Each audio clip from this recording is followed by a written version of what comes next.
Few games have matched the controversy stirred by the release of Manhunt.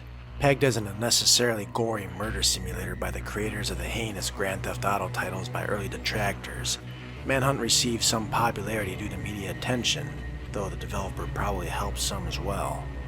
That all seems so quaint now, with the gore titles are allowed to get away with today. Nevertheless, what is Manhunt, and is it a game which is more than the blood and guts?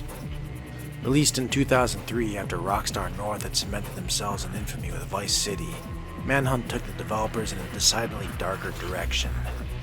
Some stated they were disgusted working on the project between the disturbing content and gore, though I find it rather subdued if anything. Perhaps this is in part due to the graphical and budget limitations, but indeed, while there does exist some gore, it is fairly limited in the scope, much being implied and heard rather than directly seen, with exception to extremely traumatic head wounds and a cutscene or two. Hell, even at the time I'd have called numerous games far more gory and detailed in their explicit nature. But if it isn't especially gory, what is the point of this game? There's a very easy answer to this: atmosphere. Manhunt presents itself like a cheap found footage snuff film, with its grainy cuts and the way most scenes outside gameplay are presented.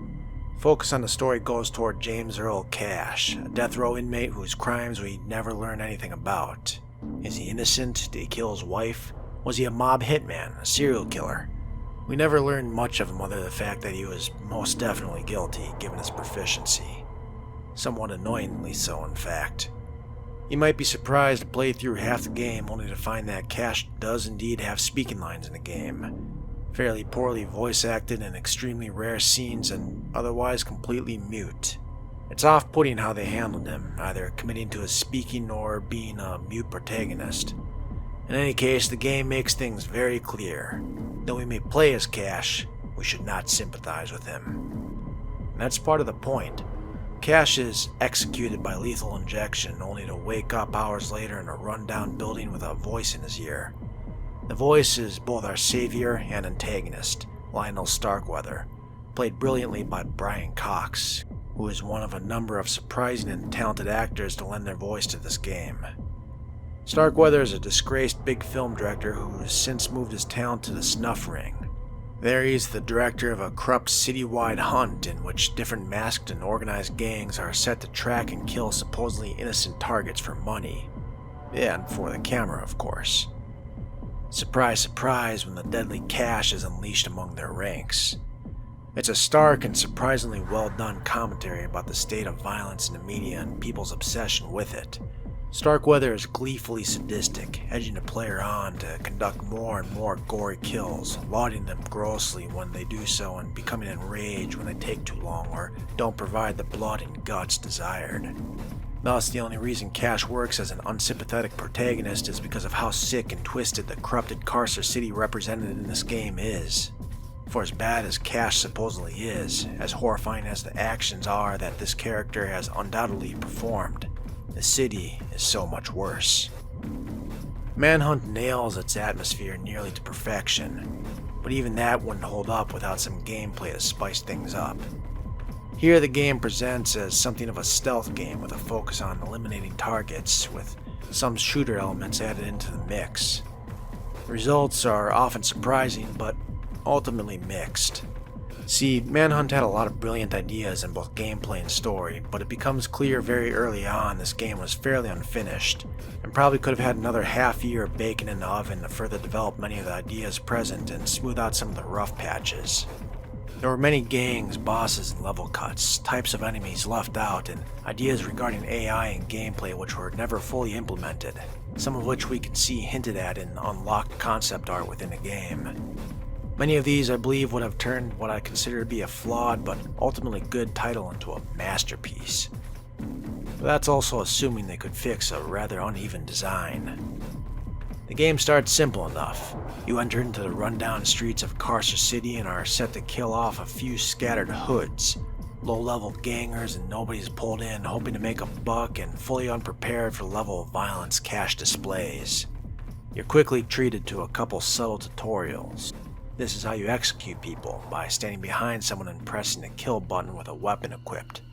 The The longer you hold it, the more brutal the execution and the happier Starkweather is. There was supposed to be a mechanic link to this, where you'd be rewarded for high gore or completing certain optional tasks, perhaps with a fancy weapon or the like in the next level, but it was never fully implemented into the game outside of end-of-level ranks which go on to unlock concept art and cheat codes. I digress. This is how you stealth, by walking into shadowed areas which will hide cache completely from view, barring an enemy already knowing you're there or physically touching you. This is how you knock on walls to distract enemies and lure them in, and be careful stepping on gravel or other noisy surfaces which may alert people. And indeed, sound is very important to the game. On the easier of two difficulties, the only difference is you are provided with something of a sonar which shows you the sound you make as well as the position of others based on the sound they're making. To this day, I find it impressive the level of reactivity the AI has to sound, especially in that you cannot stealth kill enemies 5 feet from their friend and expect nobody to hear. Again, I digress. This is how you fight, with light and heavy attacks, grapples, and blocks in a system which is functional, I guess, and helps drive home the point that you're supposed to be utilizing stealth and ambushes, as taking on more than one opponent is nearly impossible in melee, but there's just far too little reactivity from enemies being slashed and bashed, and the simplicity offered here doesn't amount to much fun. And that's really the basics of the game. Now go out and kill some hoods. Or don't. You could safely ignore most enemies in the game to advance if you so wished, much to the annoyance of the director. It's a simple game with a simple concept when you get down to it, but widely inconsistent, I'm afraid. For every level or sequence which is well designed, there's another which threatens to ruin the game entirely, typically due to a very simple poor design choice or two. It starts off solid though. The hoods provide entertaining opponents and the game ramps them up well, first throwing only one or two at you at a time, leaving you plenty of room for error. Eventually, you need to contend with more, navigating wide open areas and linear corridors alike to progress. Sometimes an enemy pops out to ambush you. Sometimes you're forced into brief fight sequences. The only downside is that there's no real final confrontation with the gang. You get to the end of the third level and that's it. No boss fight, no grand confrontation. You go through the final gate and it's time for a cutscene to play. And here's where the first issue pops up. Gameplay versus video cutscenes can be a difficult thing to manage in games, and I understand the desire for the game to wish to introduce certain characters and gangs. What doesn't work so well is the transitional cutscenes between levels where, after you carefully work your way through levels, Cash carelessly walks down the middle of the street and gets himself caught and thrown into a new level. This is something which would have worked much better were levels more carefully linked, wandering from zone to zone without transitions which drive you across the city. More, this could have potentially allowed for the different gangs to interact with each other if you wander from turf to turf, perhaps even finding ways to get them to fight one another. Sadly, this is a concept which goes unexplored, and many of these transition cutscenes wind up jarring. The next set of levels puts you up against the skins, and sadly these levels just aren't anything close to as well designed as the previous, as some of the common problems of the game begin to rear their ugly head. First, the skins are probably the weakest of the gangs thrown in, a collection of neo-Nazis spouting stupidity. Second, the levels aren't really finished. The junkyard is a great idea on paper, but the AI has real trouble navigating the uneven terrain, which can lead to them bumping into objects and alerting themselves to your position based on the sound they are making. But I digress. What's more, these levels showcase best how the shadow mechanic is so inconsistent. While the shadows on the ground will typically show decently well what can be hidden within, some levels make very awkward shadows, either hiding you in locations in which it makes very little sense or keeping areas which should logically be nearly pitch black as well lighted.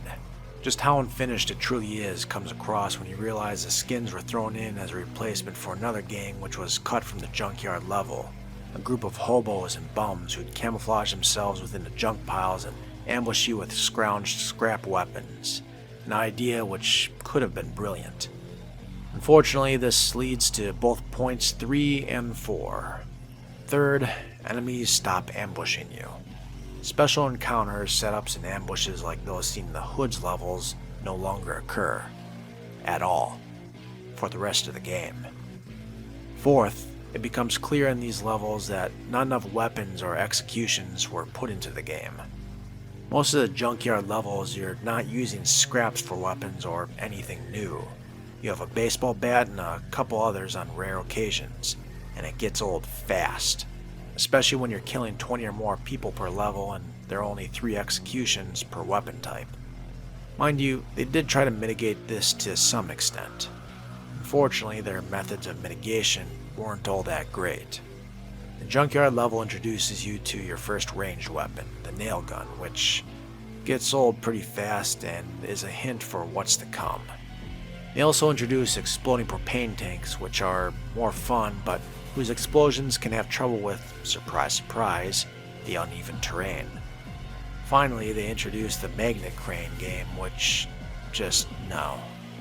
The game is used as an obstacle to move a refrigerator smaller than you out of the way from an easily climbable wall, after which a dozen skins will begin rushing you with nail guns whom you are expected to crush with said fridge.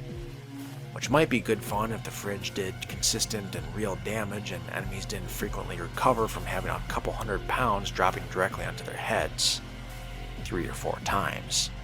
The entire junkyard sequence proves needlessly annoying for all this, threatening to end many a game early. Fortunately, the next series of levels picks things up. Set in an abandoned zoo, Cash must contend with the war dogs, a bunch of hunters, ex-military, and wannabe SEALs suited up in camo. While the game still has some issues with weapon distribution, the levels offer some of the best sandbox present, allowing you to stalk groups of enemies across wide enclosures. It also spices things up with a couple new twists and obstacles and introduces the first real guns in the game. And while guns will become an issue later, here's where they're used well, given limited ammunition and large environments to ambush your prey in short but deadly encounters rather than prolonged shootouts. Which I suppose brings us to the Innocence levels. Made up of a bunch of Latino gangbangers reinforced by crazy fat perverts and idiots, you're set to traverse a rundown part of town beginning with a derelict mall, running through streets and graveyards, and winding up in a chemical plant. As you might imagine, there's very little consistency in this group of levels, and the game winds up going heavily off the rails, to the point I wouldn't be surprised if most abandoned it at this stage. Starting within a mall, you're set to climb the open building to recover your next bit of breadcrumbs within the twisted game. Problem being, it's all guns. No stealth, no ambushes, just you with your lowly revolver against dozens of gangbangers and idiots. And here, I suppose, is where I should dig into the gun mechanics and some of the real inconsistency within the game. Guns in Manhunt... Where do I even start?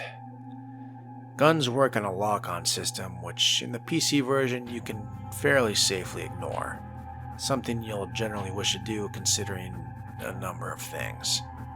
First, the lock-on system is trash. It will frequently target enemies who are in the middle of the screen rather than who's closest to you, which wouldn't be an issue except while in cover, you cannot move the camera, meaning it's insanely easy for an enemy to flank you. As well, the lock-on system aims center mass, which is great and all, but you don't really have the survivability to go blow for blow with enemies, and if you aren't aiming for the head, you're probably not surviving long. Then there's the bullet range, or lack thereof. While not much an issue for the sniper, handguns have maybe 50 feet of range before the bullet disappears entirely. Shotguns have trouble hitting walls at anything greater than spitting distance and will also have their bullets disappear quickly, and even assault rifles will find their bullets disappearing in 100 or so feet. It's a bizarre mechanic which forces you to close in the gunfights you could otherwise avoid with careful stealth. Then there's the trigger delay. He may press the fire button, but Cash won't press it until he's raised his weapon, meaning there's a delay which often has you taking unavoidable damage, especially when shooting from cover. All this combined makes the gunplay an absolute slog. Unfortunately, from here on out, it's a slog which the majority of the game forces you to undertake. At its best, the game will still allow for stealth and alternative circumstances. At its worst, you get the Innocence levels, with some of the worst and most frustrating cover shooting gameplay to be published. cover shooter gameplay interrupted only by an escort mission, which, while not too bad as far as escort missions go, Jesus fuck. It would not surprise me in the slightest if this was a stopping point for most gamers. Fortunately, if you survive past them, you get to meet the game's most famous gang, the jittery and crazed Smileys. Crazed psychotics barely holding on to reality, these guys provide some good fun. Running from the melee stealth from the beginning, where you must quickly decide whether a gun with extremely limited ammunition is worth it, working down into a mess of broken prison cells where you're set to stalk a trickling supply of enemies trying to get kills good enough to continue. It's a brilliant return to the objective-based brutal fun, hampered unfortunately by another brief foray into shoddy shooting mechanics before featuring an odd highlight level.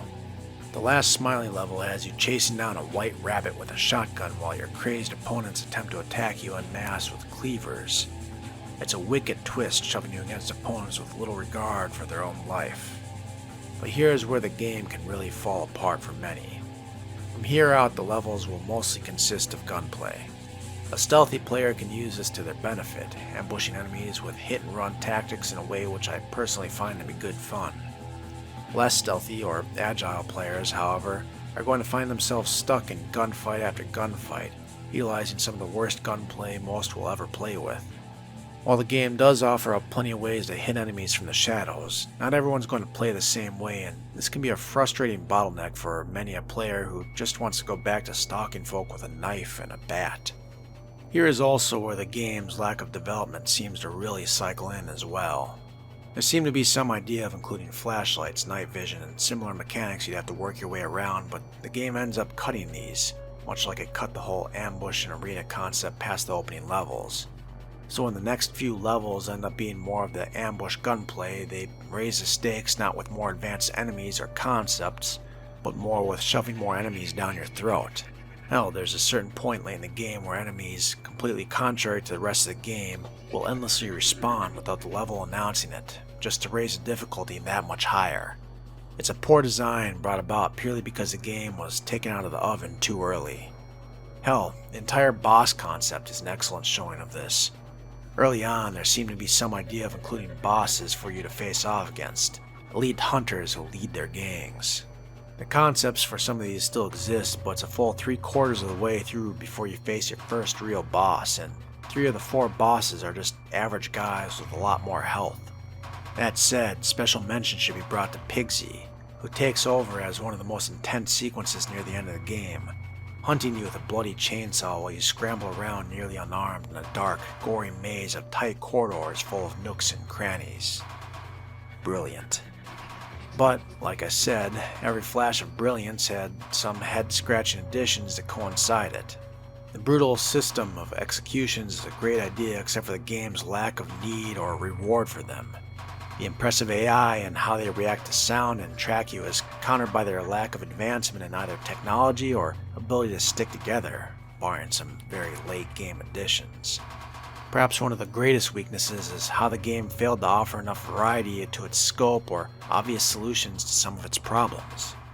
Notably, the executions quickly become stale and repetitive, offering few true rewards, something which could have been fixed with environmental executions to better set up your own ambushes, or just as good, more weapons to utilize and more unique level-based weapons. The feel of the junkyard, for instance, would have been much different if you were constantly scrounging for new one-off items and environmentals. As well, as dependent as the game is on light, it's surprising how little mechanics for it are pushed. I get the idea they were going for, that most levels are truly nearly pitch black and it's only for gameplay's sake that they're not. But the lack of dynamic lighting, such as the ability to shoot out or turn off lights, and enemy methods to get around this, truly hinders how levels are developed. What's truly bizarre, though, is how developers continuously came so close to brilliance, only to wind up with another trashy shootout. Like they didn't even realize the entertainment value within the game they were making. Hell, the most fun level I had in the game was, funnily enough, a cut level included in the bonus content. In it, you're trapped in a couple city blocks with a number of buildings separated by dark alleys and shadowy rooftops set for you to explore, with the only objective of killing every hunter on the map, complete with its own special weapon. It is phenomenal fun, which was somehow fully finished and even somewhat story relevant, yet somehow cut in favor of the mind-numbing innocence levels. In the end, if nothing else, Manhunt is certainly a memorable title. Its remarkably atmospheric presentation accounts for that. It's fun to think about what could have been had the developers gone into this with a more consistent vision of what the game was and how to get it to be what they wanted it to be. Unfortunately, that game died on the chopping block of necessity and we're left with Manhunt, a game with inconsistent mechanics whose story, and especially atmosphere, makes for a truly memorable experience. It's not nearly the gore fest the media portrayed or still remembers the title as, but it can be sickening in how disgusting, awful, and sadistic the world and characters are portrayed. If you're looking for a premier stealth game, Manhunt might scratch an itch, but even for the time, it didn't offer much competitors provided much better. As an action title, Manhunt was similarly trounced and offers little in the way of fun. But if you're looking for a slasher title where you must stalk your prey in a sadistic and deadly game, you might find something to love here.